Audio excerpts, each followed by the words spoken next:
साताऱ्यामधल्या drugs प्रकरणावरून ठाकरेंच्या शिवसेनेच्या संजय राऊत आणि अंधारेंनी शिंदेंना घेरलंय। रेड केवळ शेडवर नव्हे तर थेट प्रकाश शिंदेंच्या रिसॉर्टवर पडल्याचा दावा सुषमा अंधारेंनी केलाय।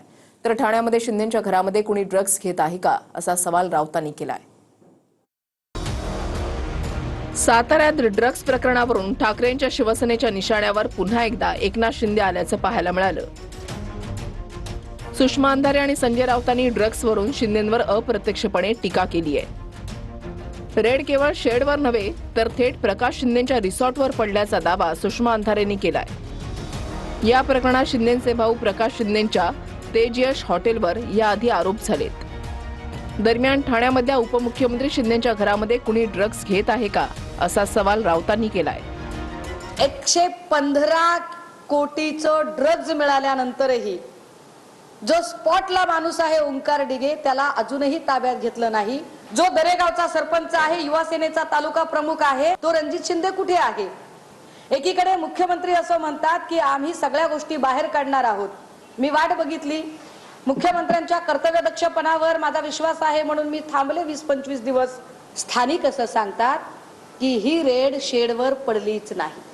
हा सगळ्यात मोठा गौप्यस्फोट।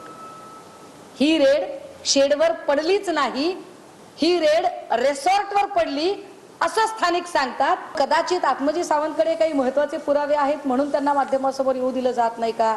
त्यांच्या जीवाला काही धोका आहे का? हे ड्रग जर ठाण्यात मिळत असेल त्या ठाण्याचा सध्याचा बॉस कोण आहे? इकडल्या ड्रगची तार ही साताऱ्यापर्यंत गेली आणि या राज्याचे उपमुख्यमंत्र्यांच्या नातेवाईकाच्या दारात तिथून ड्रग्ज इथे येते का? डेप्युटी सीएमच्या घरामध्ये कोणी ड्रग्ज घेते का?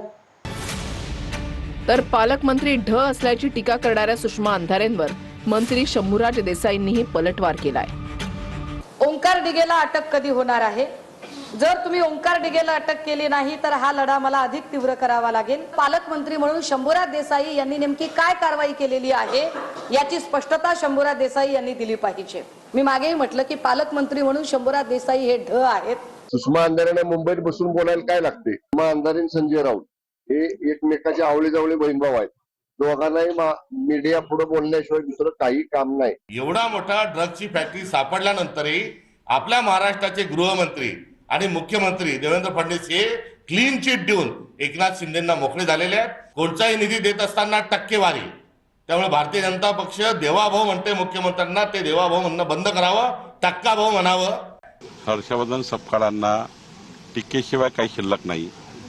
माननीय एकनाथ शिंदेचा कुठलाही संबंध आधीपासूनच या प्रकरणात नव्हता। उगीच नाव त्या ठिकाणी गोवण्यात आलं। नाव गोवलं कोणी? विरोधकांनी। नाव गोवलं कोणी? टीका करणाऱ्यांनी। कधीच त्यांचं नाव एकनाथ शिंदे या प्रकरणात नव्हतं, या विषयात नव्हतं।